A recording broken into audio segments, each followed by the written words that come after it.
Assalamualaikum warahmatullahi wabarakatuh. Bismillah, alhamdulillah, salatu wassalamu ala asyrafil rusul. Rabbi yassir wa la tu'assir, rabbi tamim bi khair. Bab ke-7. Dunia usaha itu luas. Jadilah pengusaha yang bersih. Jangan pernah bilang, wah kalau main di bisnis itu nggak bisa, kalau bersih-bersih aja nggak bakal dapat tender, nggak akan dapat proyek. Ya udah, jangan main di bisnis itu. Karena dunia usaha itu luas. Pastikan yang bersih. Berapa lama sih kita mau senang di dunia? Berapa lama mau susah di dunia? Kita sebagai orang iman harus sadar bahwa tempat kita yang sungguhnya adalah di akhirat. Yang kita cari paling utama adalah ridho Allah. Jangan semuanya dikorbankan untuk dunia yang sementara.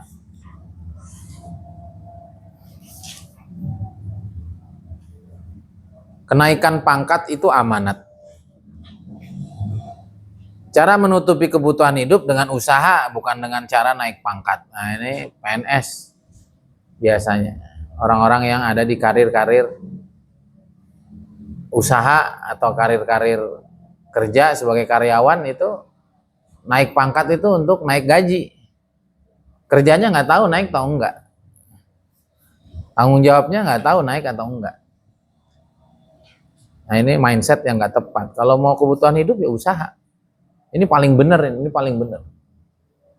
Kalau naik pangkat pengen nutupi kebutuhan hidup aja, itu nanti jadinya tidak amanah. Ini bagus nih mindset. Pangkat bukanlah pendapatan, pangkat merupakan suatu tambahan beban pekerjaan, tambahan amanat. Akibat dari pangkat naik, memang pendapatan juga naik, tapi tidak seberapa besar. Udah pokoknya kalau mau kaya itu, yang saya bilang itu, yang satu profesi yang baik, profesinya dimatengin, jadi ustadz ya ustadz beneran, jadi dokter spesialis, kalau mau beneran begitu. Yang kedua usaha, nah itu orang-orang kaya mendadak itu usaha. Dan sekarang dunia usaha lebih luas lagi, online. Kita sama abang saya udah, ya Allah, ini semoga akhir-akhir ini mau datang kan, Chef Muno, ya. Semoga nanti difasilitasi lagi sama Azura. Harus itu. Kalau mau kaya itu emang usaha. Nggak ada itu. Pegawai segera kaya nggak ada. Pegawai segera kaya itu koruptor itu. Gajinya segitu-gitu aja. Kalau pengusaha kaya, mungkin proyeknya meningkat. Mungkin orderannya jadi banyak. Seterusnya. Ada kenaikan, naik pangkat ada, tapi nggak banyak.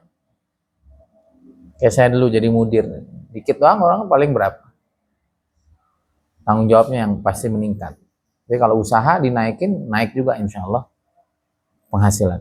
Jika kita hanya membayangkan naiknya pendapatan dengan mengejar kenaikan pangkat, maka kita akan lupa terhadap beban amanat yang harus kita emban dengan pangkat tersebut. Pada umumnya jika pangkat kita di kantor naik, pengeluaran juga naik.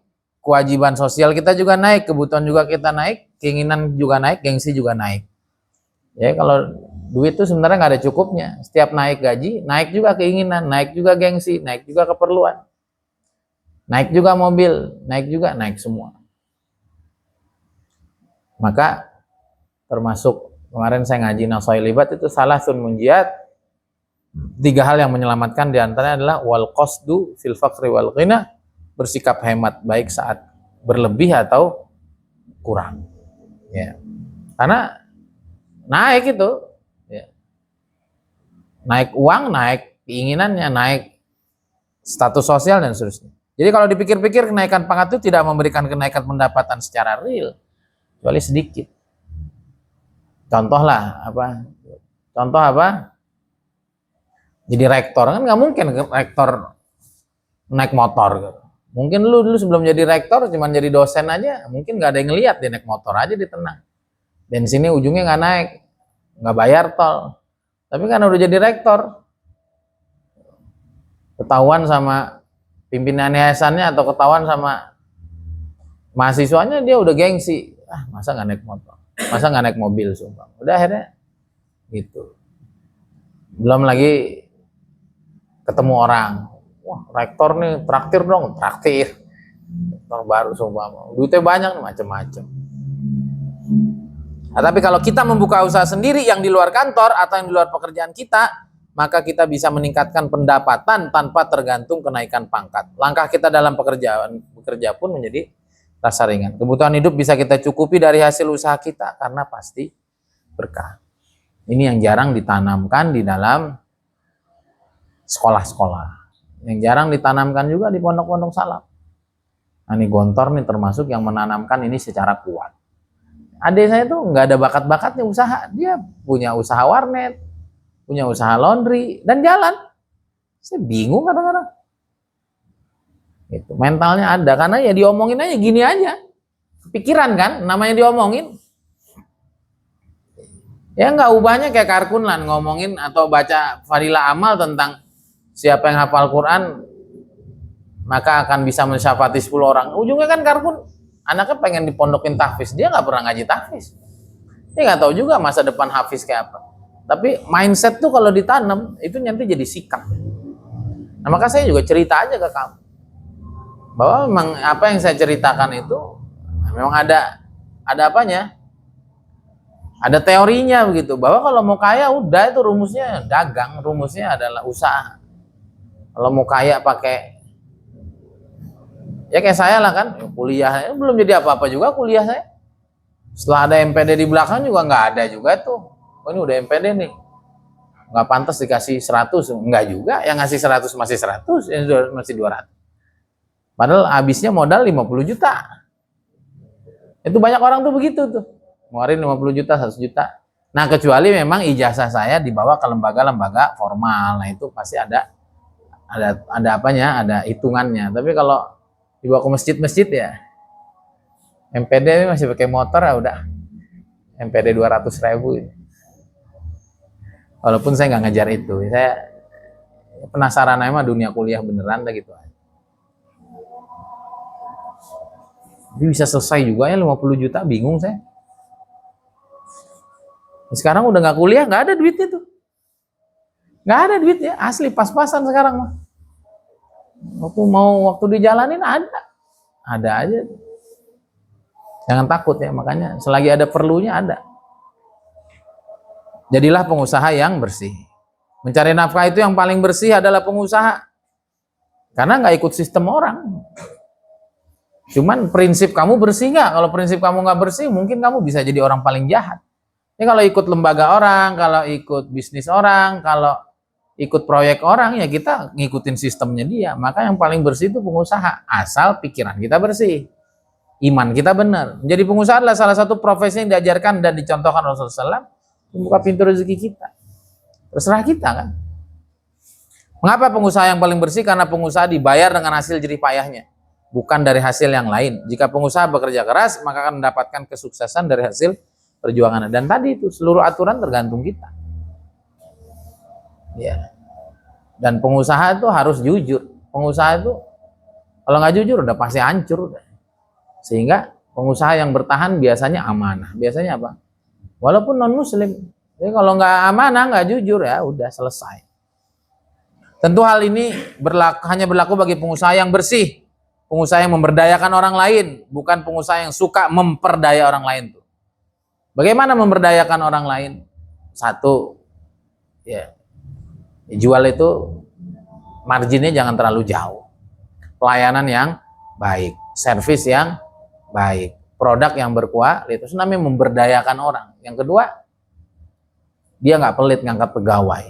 Kamu perhatikan tuh, kamu lihat itu, mana itu? Apotek Hosana itu rame kan tuh, yang bawah tuh loh. Sekarang udah gede begitu. Kadang-kadang kita kalau mikir pelit itu, bayarnya dari mana nih orangnya? Rame-rame, kamu lihat tuh gacoan. Itu memberdayakan orang itu.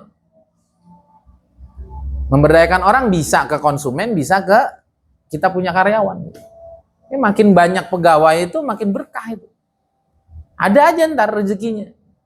Tuh Pak Riyadi juga yang Raudhoh gitu juga. Saya setiap nambah karyawan, nambah itu jamaah. Gitu. Itu namanya memberdayakan banyak orang. Atau memberdayakan itu kepada konsumen tadi itu. Kamu lihat dagangnya Cina itu dagangnya Rasulullah SAW semua. marginnya dikit, kualitasnya ditingkatin, pelayanannya yang spesial, itu orang nggak kemana-mana. Itu namanya memberdayakan. Jangan memperdayakan. Murah Pak, murah, mahal. Bagus Pak, awet, rusak. Pak saya nggak jadilah. Atau Pak saya komplain ini, ibu bisanya komplain doang, udah duitnya dikit, bayarin entar-entar. Nggak gitu. Kemarin kita belajar di dunia komunikasi apa? Justru warung-warung yang ramai setelah ada komplain. Ditangani komplain itu dengan sangat bijak. Komplain itu menjadi apa? Menjadi aset kedua untuk menarik orang sehingga bisa menjadi pelanggan. Kalau orang kita dikomplain marah. Ya kamu ke toko-toko Cina, itu dilayanin betul-betul. Kamu ke perusahaan-perusahaan besar itu dengan marketingnya yang hebat, itu semakin ada komplain mereka. Baik Bapak, udah selesai komplainnya, boleh duduk dulu nanti kami sediakan minum. Kalau kita siram juga nih orang, udah bayarnya nggak cash, ngomel, seumpama begitu. Ya, jadi itu memberdayakan bukan memperdayakan. Berdayakan yang penting duitnya masuk, enggak. Jadi bagaimana ada unsur kepuasan yang luar biasa kita tanamkan. Idkhalus surur ala qalbil mu'min. Nabi SAW ditanya amal apa terbaik, memasukkan kegembiraan di hati orang iman. Ya, berarti ke konsumen juga begitu. Apa yang bikin konsumen nggak pergi? Tanemin kok. Oh ada pedagang, kok ada pengusaha yang sebaik di iya, sehingga orang nggak pergi kemana-mana. Itu memberdayakan bukan memperdayakan. Pengusaha yang ikut memperkaya orang lain, bukan pengusaha yang memiskinkan orang lain tuh.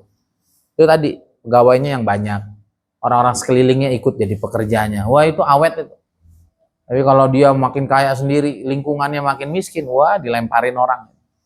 Itu tadi saya juga, ya kita harus pelajari. Tentu pasti ada ilmunya. Banyak juga manajemen yang nggak jalan juga jadi boncos.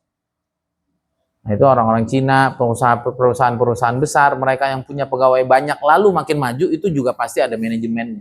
Terus saya perhatikan tuh makin rame, pegawainya makin rame. Itu seperti ada seafood di Cilaki itu, sampingnya mana? Sampingnya Pusdai.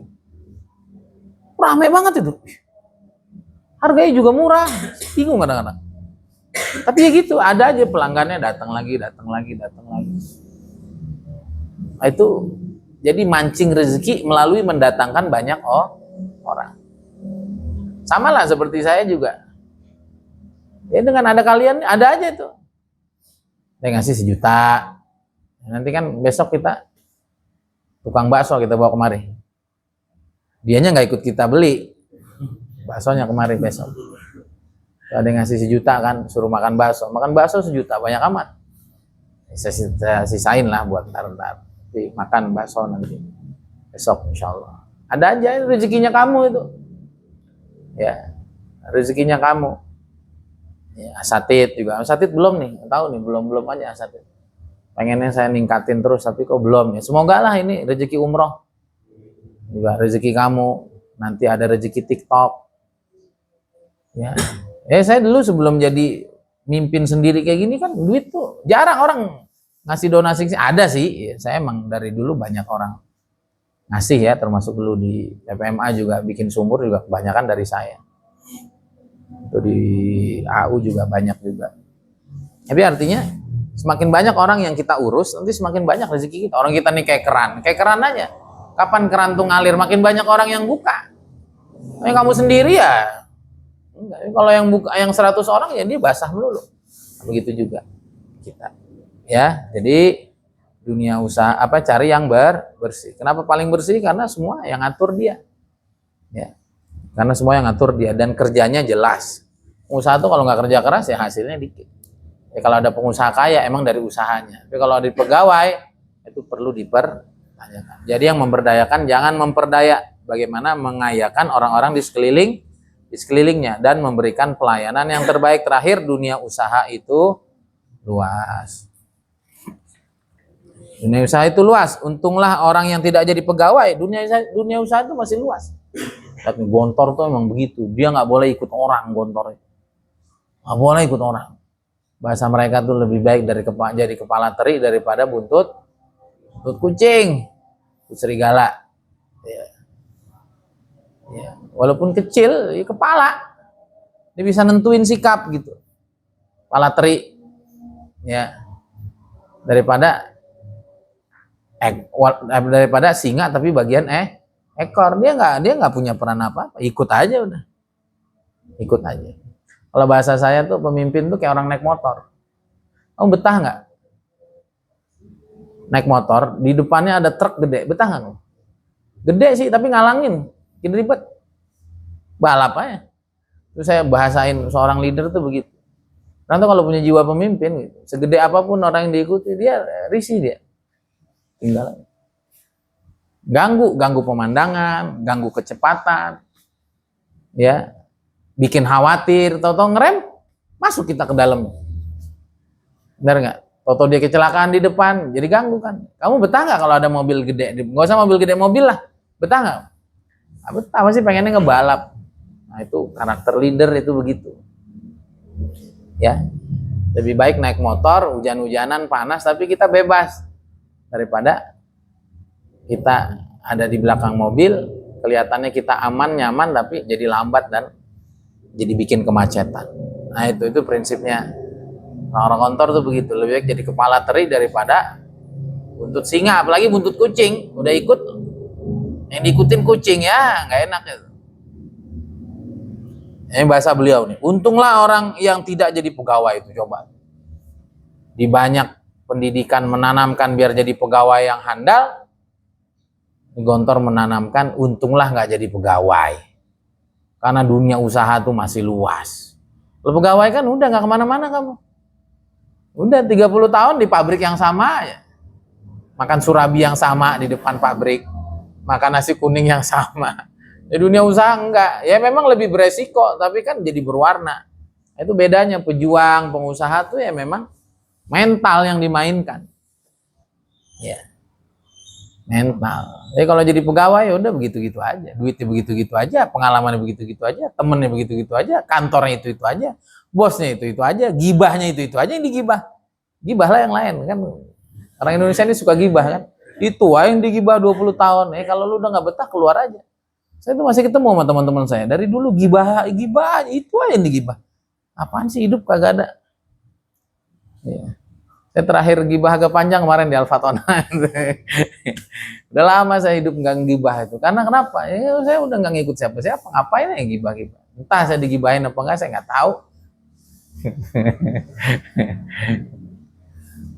Ngapain gibah? Saya teman-teman saya ikut orang gibah. Udah sih lu keluar aja. Gak ada modal bal, ya helah lu ngeludah di sumur tempat ngambil air. Jangan diludahin kalau masih diambil airnya. Dunia usaha masih luas, lu mental. Orang yang sudah menjadi pegawai akan susah untuk keluar dari kepegawaiannya untuk menjadi wira swasta karena sudah terbiasa bekerja dengan mendapat gaji pasti. Meskipun kecil, pasti kecil dan naiknya pun sangat lambat. Diperlukan upaya lebih bagi seorang pegawai untuk mulai berwira swasta karena memang perlu mental. Merubah sikap, merubah mindset, merubah kebiasaan. Orang yang tidak menjadi pegawai akan lebih mudah memulai atau menjalankan wira swasta. Tapi kalau udah biasa mandiri dari awal, biasa dagang dari kecil, ya jadi wira swasta udah hal biasa. Hal ini karena tidak terikat dengan status dan tidak terbelenggu oleh kebiasaan masa lalunya sebagai pegawai. Orang yang tidak menjadi pegawai akan lebih berkonsentrasi dan lebih bebas menjalankan wira swastanya. Tapi kalau dulu udah biasa megang duit, di waktu-waktu yang pasti, ntar gimana banyak gimananya. Dunia usaha itu masih luas, artinya meskipun sudah banyak saingan, namun pasti masih bisa dibuka usaha lain yang memungkinkan kita bisa maju dengannya. Dunia usaha itu luas, tidak terbatas. Batasnya adalah jika manusia sudah tidak mempunyai kebutuhan lagi itu. Alias manusia udah binasa semua karena dunia usaha bersumber dari kebutuhan manusia. Itu yang dilihat sama Cina. Orang Islam ada hajinya, ada umrohnya, punya dia. Siapa yang punya travel paling besar? Dan bos-bosnya semua travel siapa? Cina. Dia tahu orang Islam butuh haji umroh. Siapa bos kafan terbesar? Cina. Dari mulai hidup sampai mati sama Cina udah disiapin. Manusia butuh lihat waktu, jam juga Cina. Manusia perlu perang, kapal perang Cina. Manusia perlu mainan dari Cina. Sebenarnya sesederhana itu gitu. Cuman kita ini emang nggak terlatih gitu doang. Dunia usaha itu luas. Selagi manusia masih ada, itulah kebutuhan manusia masih ada. Dari kebutuhan itulah dijadikan bisnis. Ya sama kayak kita nih, lembaga pesantren. Karena orang ada yang mau pesantrenin anaknya, buka pesantren. gitu, dan seterusnya. Selagi manusia masih ada, maka masih ada pengurusan, masih ada peluang usaha. Peluang usaha sangat banyak, sebanyak bunyi yang bisa diciptakan dan akan terus berkembang. Ya, semoga Allah jadikan kita semua pengusaha soleh, yang amanah, yang jujur, yang punya kontribusi banyak dalam kehidupan dunia dan bersama orang-orang hebat nanti di akhiratnya Allah Subhanahu wa Ta'ala. Ya Allah, nggak minta banyak-banyak dari pendidikan semua yang sudah kita bangun, adabnya, akhlaknya, imannya, dakwahnya, amalnya, dan seterusnya. Kami minta satu lagi, gimana lahir pengusaha-pengusaha hebat dari tempat ini. Karena selama mental kita nggak mental pengusaha, cemen kita, cemen. Otaknya nggak cerdas, jiwa kreativitasnya nggak muncul, ya, malu nggak pada tempatnya, minder, duit nggak punya, ya, tidak pandai bersaing, tidak pandai melihat peluang. Kita terus doa, kita terus minta. Kamu juga sama, kamu ngerti apa enggak ya apa yang saya sampaikan, kamu doa aja biar jadi pengusaha yang soleh, yang dengan hasil usaha kita bisa mengembangkan Islam lebih luas, lebih leluasa. Wabillahi taufik. Assalamualaikum warahmatullahi wabarakatuh.